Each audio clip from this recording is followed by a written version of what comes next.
Child, somebody call Judge Lynn Toller. Somebody please get this bald-head scallywag Simon out of our lives. And get these Africans out of my comments on Instagram. Exactly. Child, so Simon out here talking about he was targeted for $5 million by Porsha. Simon, I know you ain't think she wanted you because of your personality and because you fine, because you remind her of Idris Elba. And then on top of that, here come Peter Thomas, aka Patricia. Patricia come out talking about he agree with Simon, and he feels sorry, like, oh, I know y'all don't want me to say nothing. You're absolutely right, bitch. We don't want you to say anything. Do we need to call the prosecuting attorney and figure out when you supposed to check in? When are you supposed to check in? Because didn't Cynthia say a long time ago she told you that you need to go ahead and just start your bid and get it over with? Child, these old ass bitches done piss me off. It's giving you go to the strip club and get mad because the girls ask you for money. Y'all know what the fuck y'all signing up for, Uncle Ben and that bald head bitch Simon? Girl, I guess. We gonna talk about that real quick. We also gonna talk about Love and Marriage Huntsville. So Keke's husband, Ameen, is doing a new podcast. He did an interview with this young lady. Her name is Miranda Yvette on Facebook, and he talked a lot. He talked about the bloggers and stuff. So I'm gonna talk about that really quick. And we also gonna talk about Kelly, child. So Kelly said that Britt never liked Porsha and never trusted Porsha. And then Shamia chimes in, which, bitch, why are you always around hoes that's talking about your best friend? Well, that's my problem. Exactly. We also gonna talk about Peter Guns and Amina. Some throwback love and hip hop. I'm the wife. Do y'all remember when Tara slapped Amina? Girl, exactly. So the drama still ain't over with Tara and Amina. I mean, with Peter and Amina. We gonna talk about that real quick. So get you a little cocktail. Y'all know I get to talking. And my voice be porch. But I got my coconut water on deck. Thank you so much to the girlies who sent me cash apps. I woke up like I'm a new woman. So thank you, friend, for the cash apps. I'm not sure if y'all want me to say y'all name, but I really, really appreciate the cash apps. I had fun with y'all on live last night. But child, my wontons didn't turn out that good. Exactly. I might take Linda advice and make some salmon pen rolls or some stuffed salmon rolls or something. Girl, I don't know. Anyway, that's neither here nor there. Let's talk about Simon ass. So Simon did a new interview with Page 6, girl. First he said Porsha targeted him for financial gain for $5 million. Simon, like I said, you're an older man, an older rich man. Did you think Fallon liked you because of your personality? Did you think Fallon, fine ass Fallon, was with you because you had a great personality or your sex was just off the rip? Especially if you allegedly got ED. You can't even knock the coochie out the park. You know what time it is. A lot of these older men and men with money, they know what time it is. They just know they have the upper hand and they have the power in a relationship because they're the one with the money. Let's be clear. You didn't amass $260 million, but you wasn't smart enough to point out somebody who wanted your money. I don't understand that. That's why when men be like, you go be old and lonely. First of all, an older woman can get a younger man any day of the week. The YNs love the cougars. That's what we got a whole name. They call us cougars. Exactly. And they have a name for older men who date younger women too. You don't want to know what they call them? It starts with T and ends with ick. Use a trick. Use a trick. And it's crazy. You know, men complain about that, but a lot of men are comfortable with that. A lot of men with money are comfortable with that. They already know, hey, I want this young hottie with a body, and I'm going to provide the finances and the funds. Even when Porsha said she first got with him, he agreed to give her $30,000 a month. If you thought she was targeting you, then why was you agreeing to give this girl $30,000 a month? You knew what somebody said this. He knew what the terms and conditions were. You did. You didn't did enough business contracts to read the T's and C's. Porsha, fine, celebrity, can get any man. She decided to come with my old geriatric, wrinkled ball having ass. Give her $30,000 a month. Buy her a Rolls Royce. Put her in a new home. Get the fuck. What are we talking about? And any man, and I've seen this. I don't know where, maybe was it a TV show or was I talking to somebody personally where this guy was talking about he didn't date this woman. Oh, it's a viral reel on Instagram. He walked past this girl or he seen her or whatever, and she had like on designer, her hair looked nice or whatever, and he was just like, you gonna run up my pockets, I already know. A man can tell by how you already live if he gotta come with some change and some pesos. Because you're not finna downgrade my lifestyle. Simon knew what time it was, so the fact that he's playing victim is really killing me. But anyway, he said he feels like he was targeted for financial gain. You're just mad that Porsha played you in your own game. Because when you came in this, let's not forget, you was cocky. Remember what you told Dennis McKinley? You said, yeah, I have movers on speed dial. But Porsha said, this ain't Fallon. Those movers that you have on speed dial, ask them to start taping up your boxes, bitch, and shipping them in a container to Dubai or Nigeria or wherever the fuck you want to go today. Because you ain't staying here. Bye-bye. So he said that Porsha didn't tell him about filing for divorce, which if you read the court papers, that's a lie. I wonder if the Porsha haters gonna admit that Simon telling a bold-faced lie. Anyway, he said that he tried calling all of her family. This word is funny, friend. Simon said he tried calling all of her family, her mother, all of, he was like, and nobody would answer, and it was just disappointing. I commented because y'all, I done dealt with some African men in my past, and I have African girlfriends. So I commented on one of those posts, and I was like, an African man always think you go come back if he talk to the family or something. Bad. When I tell you, I woke up to like 100-something comments. The African men was dragging me. That's why y'all Western women. That's why y'all just mad because that is a part of the maybe just Nigerian culture. I don't want to speak out of turn, but from my understanding and from my experiences, when they have issues within their relationship, they bring in family and friends to come together, mediate, and try to get you to stay. That's why a lot of women end up staying, because the family has intervened, they mediated, or they convinced the lady to stay with them. But baby, here in America, I was actually talking about this with my Indian project manager, and she told me they're very much like that as well. I remember she was telling me that. I was like, well, in the black culture, if he cheating on you and dogging you out or doing whatever, leave him. I don't know what it is. I think it's because we have more trauma and we've dealt with so much that we quick to leave. I don't know. Tell me what y'all think it is. The differences in cultures, and I don't know. The moral of the story is that shit ain't gonna work in the black culture. Men have tried to do that to me. Call my brothers. But the aha is, my brothers ain't like that. Exactly. They go, no, she did tell me that you pay this much a month, but she also told me exactly, like, nah, this ain't that. And you're just mad that what you're used to doing did not work with Porsha. You got finessed. You used to finessing the women, and you got finessed. And now you can't take losing. He also said that he's going to appeal the judgment.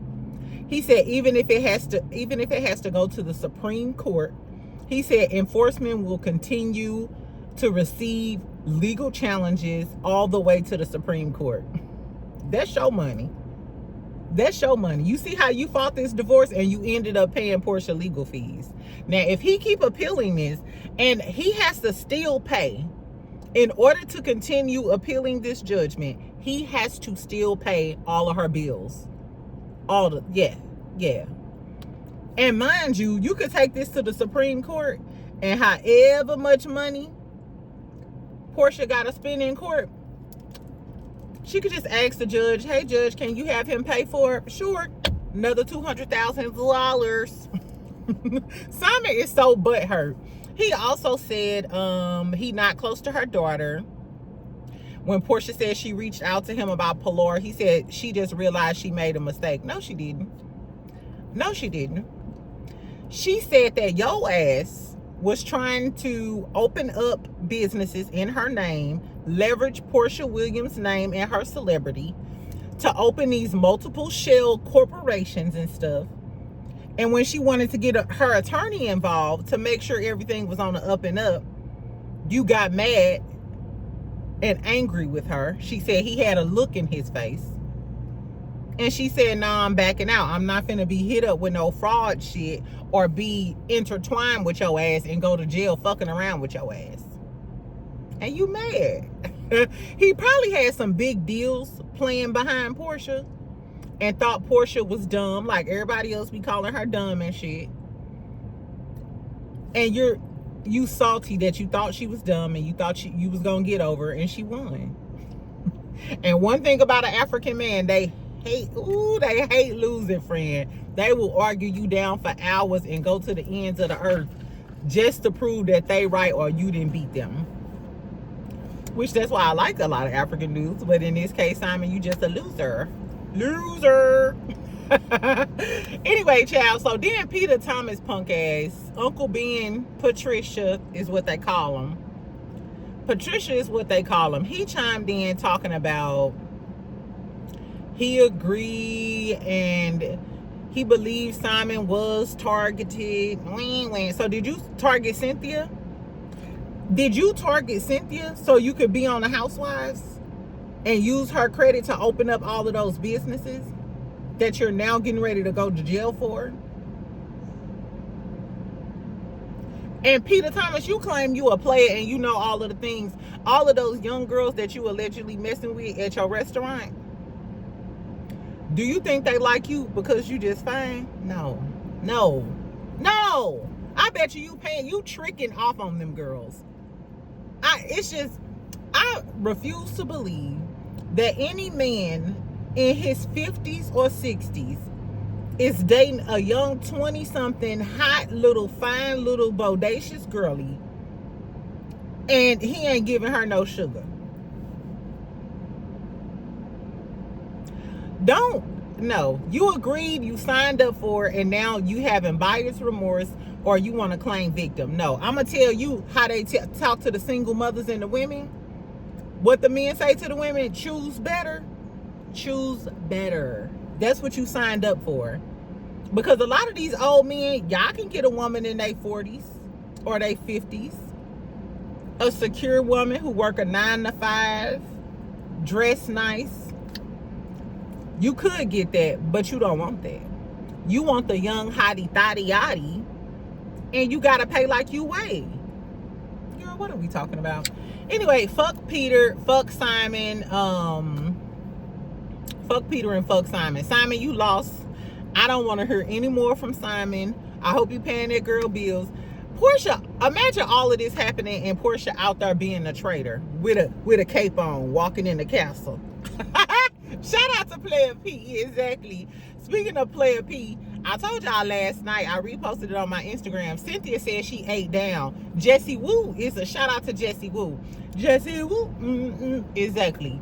Jessie Woo was the first one who dropped that tea and said that Porsha ate down. Cynthia said on her podcast that Porsha owned the reunion from start to finish. She said what she had to say. She came with receipts. I hope she clocked the shit out of Drew at the end in that folding chair and Shamia. You look good, Shamia, but I hope you get clocked. Speaking of Shamia, since we here. So Kelly, they played a clip from the after show where Kelly said she was shocked. Kelly said she was shocked that Britt invited Cynthia and Porsha over. She said, Britt said that Porsha could never come to her house and be around her man. And then Shamia interjects and says, yeah, I used to have to stop her from saying, I don't know how you could be friends with her and be around her. Shamia, why is it that you always around when people talking about Porsha? Either you talking about Porsha or you always around with some girls that don't like Porsha. I don't recall Porsha being around a whole bunch of bitches that don't like you. And did you tell Porsha that? Why you went and told her the shit about Drew? Did you tell her the shit about Britt? Because if I can recall, y'all was all cool in Grenada. So did you pull her to the side and say, girl, you know she used to be talking mad shit about you? Shamia is so fake. Ugh, I'm glad I clocked. My sense of discernment is everything, child. And I've been clocked her. I don't know about this Angela shit, though. I'm going to keep y'all updated. I noticed now a lot more bloggers and blogs have started reporting on the Marcus shit and Kevin, the one I've been telling y'all about. So they supposed to drop a new podcast episode. So I really want to know what's going on with that tea. Because now that we know that Angela admitted that Charles was cheating, now I wonder, did y'all skew the narrative so that the narrative and the gossip can be about Phaedra and not about Charles being a cheater? I don't know, friend. We'll find out. We'll find out. Anyway, so let's talk about this Love and Marriage Huntsville interview with Ameen Jabbar. I'm gonna make this quick. So for those of y'all who don't know, Ameen Jabbar is Keke Jabbar's, may she rest in peace, that's her husband. So a young lady named Miranda Yvette did an interview with Ameen Jabbar. He has a business called Keke Cakes. Ain't that cute? Keke Cakes. And it's, you know, they sell baked goods. They sell baked goods and stuff. So the first part of the interview, we were in his house. He was cooking. You know, they were showing us about the business, and of course, that's dedicated to the memory of Keke. That's why it's called Keke's Cakes. I love that. It's so cute. Then they started talking about a new podcast he has with his best friend named Kakata Williams. It's called The Unfiltered Narrative. How a widowed husband handles, you know, daily life living without his wife and taking care of the kids, because you know they got kids. He talks about how he just didn't like all of the stuff that the bloggers made up and some of the show people. He said some of the show people too, baby. So I wonder, is he gonna talk about Tisha and Marceau? I wonder, is he gonna talk about Tisha and Marceau? Because you know him and Marceau almost came to blows. I'm not sure if they're on good terms after everything has happened. I know Letitia reshared it though, so I don't know. Anyway, then the guy Kakata, he said Keke was like his sister because him and Ameen are best friends. That's why Ameen was like, no better person to do this but you know, because you like my brother. So Kakata chimed in and he said that Keke was like his sister. He saw a lot of misinformation from the blogs and the shows. He said somebody in particular was talking as if they spoke to Ameen or as if they was cool with the family. And a lot of people in the Love and Marriage Huntsville sector do say a lot of things as a matter of factly, like they got the inside scoop. And I never really played into that. I never tell y'all I got the inside scoop. I ain't got the inside scoop. The only inside scoop I got is some gossip that some folks tell me that, and then I go and do my own little research because y'all know I think I'm Jada the detective. Anyway, so he was basically saying it's a lot of misinformation. These people don't have no inside scoop. They don't know the family. They ain't been contacting the family. He did say though he was shocked by the overwhelming support of the fans. So he talked about the blogs and the bloggers, but he said that he received an overwhelming amount of support from the fans. He said it was touching. He didn't realize that Keke had so many loyal fans and she had such a huge fan base. So I thought that was really nice and, you know, kind of positive, knowing that outside of all of the drama surrounding her passing, that he did receive, you know, like genuine support and love, not just bloggers trying to make $1 off of it. Mind you, y'all know when it happened, I think I probably talked about it once or something, but like all of that drama I didn't, because I just thought it was kind of distasteful. And you know, I done lost a lot of people close to me, and I would hate to have to get on the internet and always hear about it. But I do want to hear his podcast. Like he said, he gonna discuss everything that happened, the drama, the aftermath, how he's dealing with life being a widowed husband. So I'm interested in seeing. I would love to hear a mean story, and you know what I would just love to hear. I would love to hear it. Anyway, he was talking about how bloggers were putting out false narratives, and he was infuriated and all that other stuff. So check that out. I thought it was a really interesting video, and it made me want to watch the podcast. It made me. I know a lot of y'all not necessarily supporting Love and Marriage Huntsville, but I mean, if you were a fan of Keke, I would just, or even if you weren't a fan of Keke, I would love to hear the story of a man who had to deal with his wife passing away in the public eye with all that public scrutiny, and then still having to be there and take care of your kids, and you know what I'm saying. It was a lot. It's a lot. Anyway, so it's called The Unfiltered Narrative. So I'm interested in watching it. I'll tell y'all when it drops, because y'all know y'all know I'm gonna come and tell y'all about it. Speaking of Huntsville though, I found this really, really interesting. Last night on Millichan's Live, she interviewed the cast of Nextville. Now, mind you, I remember when she had the post, I was like, who is Next? I had no idea what was going on or whatever. But apparently, Nextville is a new show out of Huntsville. And a lot of the ladies do a lot of different things. They're entrepreneurs, the nightlife. I forget, like, all of the, I know one of the ladies was like a hairdresser for Letitia, or a makeup artist or something like that. And a lot of other reality stars. So I'm interested. They said it's more of, it's different from Love and Marriage Huntsville, because it's like they're younger. It'll be like a different crowd, a different type of dynamic. They're really raw. So I'm interested. But shout out to Millichan. You did a great job, friend. Because now I'm interested. Just listening to the girls talk and the premise of the show, I'm interested. Exactly. Next, okay, I got a few more minutes. Let's talk about Peter and Amina. Let's talk about Peter. First of all, Tara slapping Amina is probably top 3 reality TV moments. Chrissy dragging the shit out of Kimbella is probably number 1. Chrissy dragging Kimbella is number 1. Jocelyn and Stevie J beating everybody ass at their reunion. I don't know, it's a tie between Jocelyn and Stevie beating everybody ass on the Love and Hip Hop reunion, or when Jocelyn beat Stevie J ass in their damn therapy session. Oh, she in the house with you? I'm in the house. Oh, what? When she started, and then Mimi was like, pinching for me. Exactly. So that's probably number 2. But number 3, in Love and Hip Hop universe reality TV show moments, is probably Amina slapping down that motherfucker. I am the wife. Baby, when she said I am the wife, it was like, pew. Terror reflexes is a motherfucker. I might watch them clips. I might watch them clips when I get home. Anyway, child, I just had to take y'all down memory lane 1 minute. But the other day, Amina came on this screen and said she was homeless. She said she was homeless. She had to go live back with her family. We already know that Amina has 2 of his kids, 2 of Peter Gunn's kids. So everybody was like, oh my God, why is she homeless? I'm sorry, y'all. I think I burnt my lip. And it's like peeling. Anyway, so Peter did an interview to address it. Peter said he was shocked. There was no discussion of her being homeless. He said this was the plan. He said the plan was for her to move to Germany to take a break.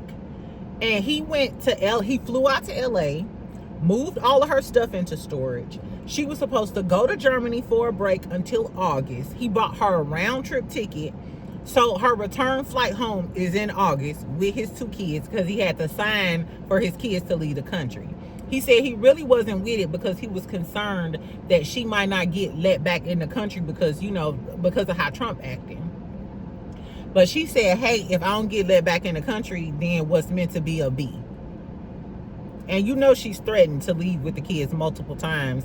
And Peter flew to Germany after he done fucked up, granted. But he didn't want his kids to be away from him.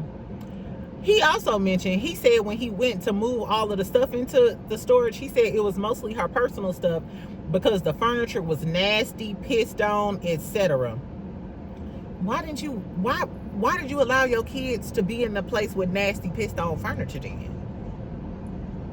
That don't make no sense. And had it been that long since you flew out there to see your kids that you didn't know that they was living in those types of conditions?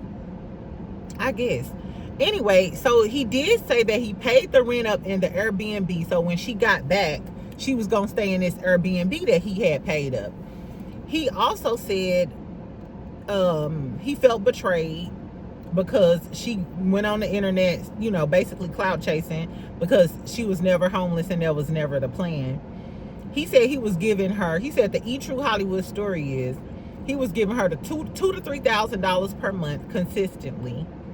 His other baby mamas was mad because he was giving Amina so much money and he didn't press her to work because he knew she was an artist. You know what I'm saying?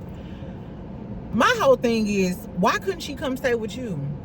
Why couldn't her and her kids come stay with you? You the daddy. Before they get shipped all the way to Germany, why wouldn't they come stay with you in New York or wherever you stay at? I'm assuming New York.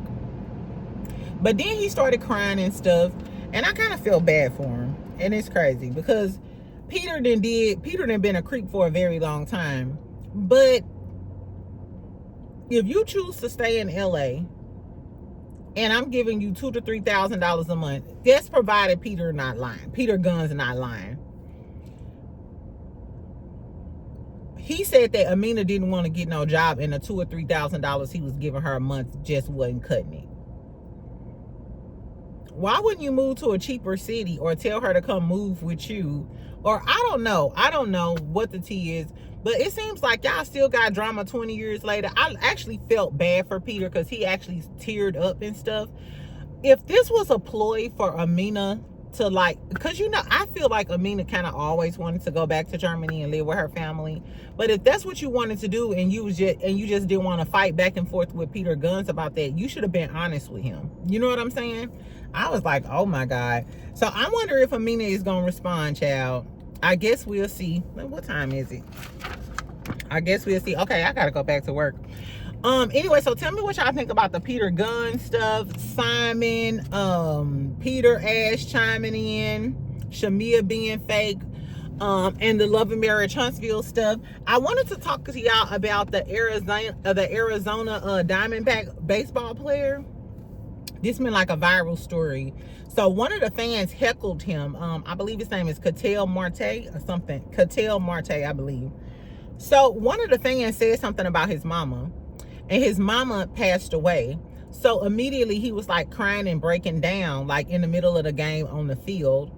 The coach was, you know, going off and told security to eject the man. So now they found the man. He is of Caucasian persuasion. He had on a Bears jersey, and then his blonde companion and friends were like, it's okay, it's okay. And you seen them laughing as the security guard came over there to eject him from the game.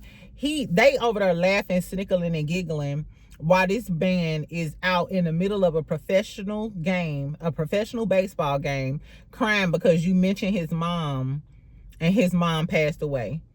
You never know what'll trigger a person, especially your mom passed away. He could be thinking, damn, I wish my mama was here to watch me play professional baseball. Y'all know that was kind of near and dear to me because my mommy gone, may she rest in peace.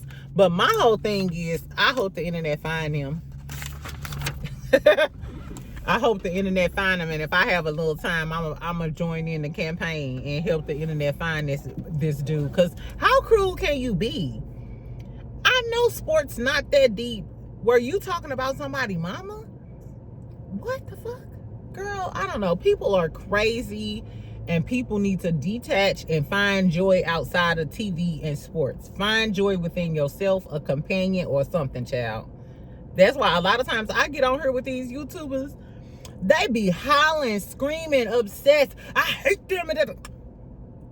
Find joy. Step away and find joy. Child, and I need to find some lip cream because I don't know what's going on. Anyway, I love you, friend. I'll talk to you later. Make sure you comment, make sure you like, make sure you subscribe. I'm gonna need y'all to really comment today. Even if you're usually in the bushes, can you comment today? Because I am tired from staying up playing around with y'all last night and that damn seafood dip. Anyway, and I need to snickle and giggle to get through the rest of my day. So help me out, friend. Anyway, I'll talk to you later. Bye.